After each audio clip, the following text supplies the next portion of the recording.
Hello. Hi, ZUZANNA. Thank you, Lizen, for taking my invitation Yes. to do this interview, because I would really like to talk a little bit more about your beautiful dog Junior and about what we did together to help him with his issue, which was. Maybe you can say a little bit more about why you decided to use my help to work on his behavioral problem. Yeah, I mean, Junior, so this is Junior, and Junior's a Doberman, and obviously a big dog, and we moved from Canada, so moving here, I guess he had some issues that came out after we moved here, and such as, bikes. He would react to bikes coming by, or even being at home. He had a hard time relaxing and being calm at home, and those kind of things. Yeah. I want to ask you, what did you find the most unusual from what we did? I mean, yeah, the whole TTouch training and, with the wraps and all that was totally new to me.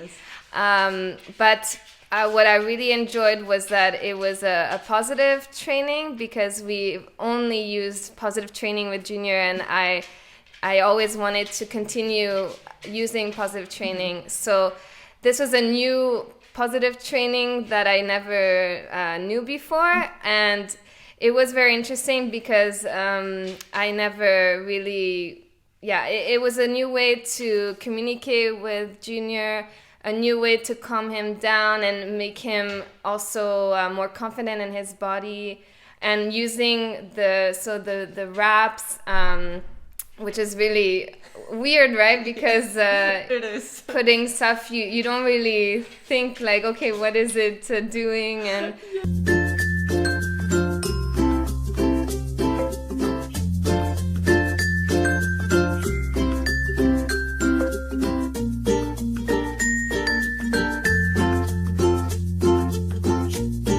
because at first it was very challenging. Yes. With Junior, because it was brand new to him, and I think at first he thought it was more of a game or a toy, so he wanted to play with it. So that was very challenging at first, and especially around the head was actually the one around the head was a lot easier. Yes, for him, it was. because I think it made him really relax. And he quite enjoyed that one, and actually sometimes he just falls asleep, with the head wrap. Yes, I remember. Which was nice. And then, but I think the body wrap, maybe it was more uncomfortable or something for him, and he always wanted to take it off, and so that took more time for him to get used to. Exactly. For sure. Exactly. Yes. That's what I noticed as well. That he was quite uncomfortable with that, but that's quite normal for many dogs, because it's something completely new for them, to wear this kind of things. Yeah. And it's very surprising that he really he accepted so quickly the head wrap. But it's not that he has to accept everything we do. Actually, the most important is to try different touches, different wraps, different groundwork exercise, and see what works for the dog. Yeah. So we also did some sessions outside. So my fiance helped with the skateboard.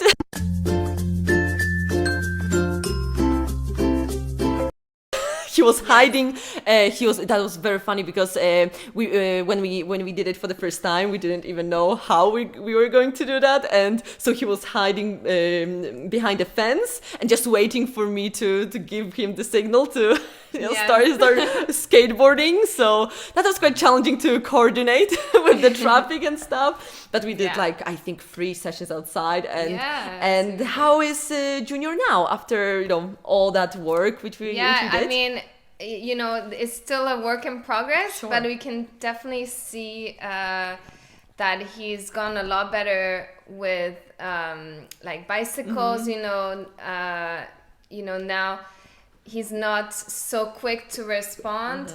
And at home, especially, he's a lot calmer and a lot more relaxed, and he's not wanting attention like, you know, as much. And he can, especially after a walk, like now he can just rest and be a lot more calm at home. There's still work to do outside, but I think that takes a little bit more time and patience because of getting, you know, being reactive to those things. But definitely you can see a lot of improvements. And now even when there's motorbikes, just to have him like look at me and make that connection that, okay, if there's a bike or a motorbike coming, then I'm gonna get a treat, and making that positive association with the bike or the motorbike. That's really nice what you mentioned, that, you know, after that he can at least like he's able to stop watching like a fast moving object and instead look at you. So, you know, you're able to bring to get his attention. So because many people want to start a training right away with a dog which is over the threshold and all the time, and, you know, because of that the dog of course cannot focus so well. So that's very important to remember about relaxation, and that, you know, we should always start with that. I really like pointed to people that we always should start with relaxation, with bringing the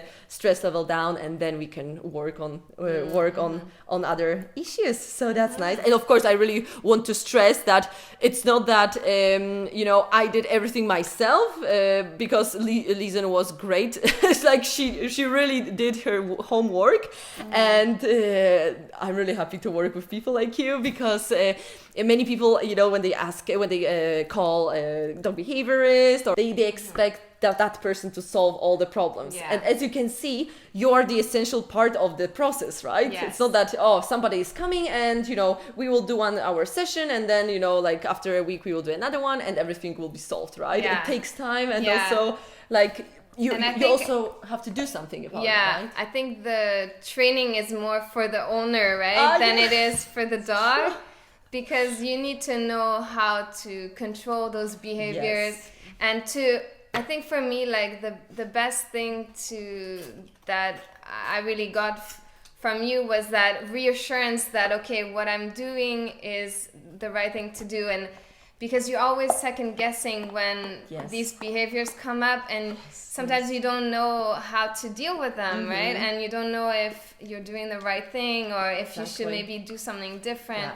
And like getting your perspective on it, and knowing, okay, yes, you're doing right here. Okay, maybe you should do you know, this way instead. Like getting that reassurance and getting like that extra knowledge about dog training and why maybe those behaviors are coming out really helps a lot. And then, you know, okay, I just have to continue what I'm doing. And then, yes, because the results don't come overnight, right? It is a process, and with any dog and with any behaviors, you're gonna have to work on it, and it takes time and patience.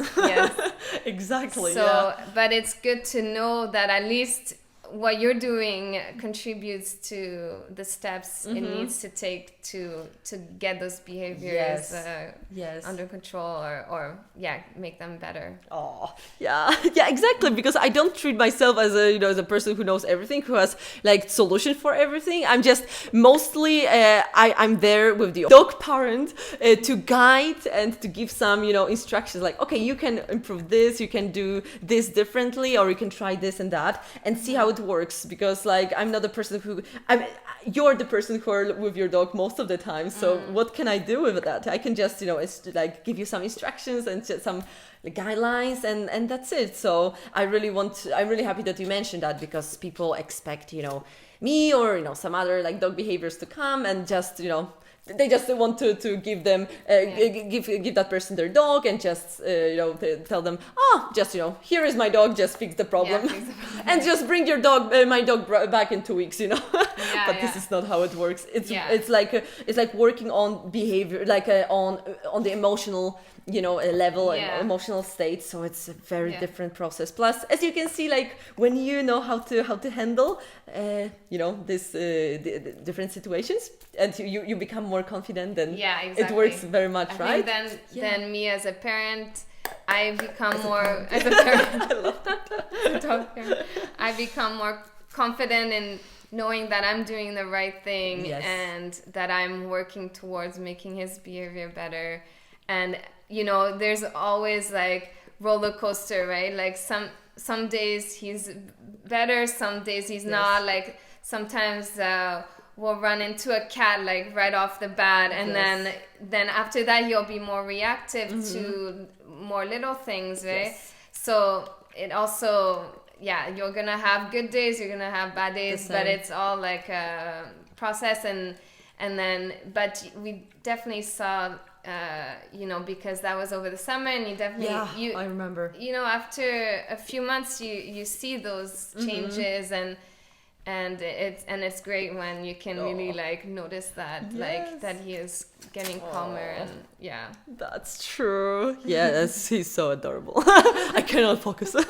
No, he's a very good boy. So it's also very important to remember that dogs, they don't have to be perfect. Many people think that oh my god, my dog has barked once today, so there is something going on. But no, it doesn't have to mean anything. Maybe there were too many triggers which stacked up, and now your dog is just more irritated or just more nervous. Just with that, like with us, when we have too many things which stress us out, we also get more irritated with somebody like wants something from us, or something else happens. So that's how we should treat our dogs as well, just to be more understanding. Thank you, Lisa. It was really nice working with you. Thank you very much for your cooperation and for this interview as well. I'm really happy that you could also share your experience with other dog parents, so they can know that even if they have some issues with their dogs, they can still do something about it. So yes. Definitely. No, I definitely last word.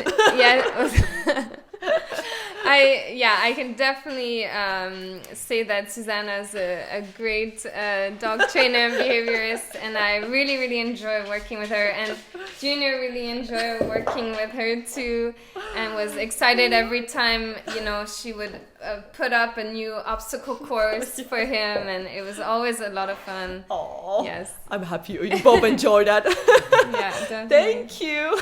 Thank you.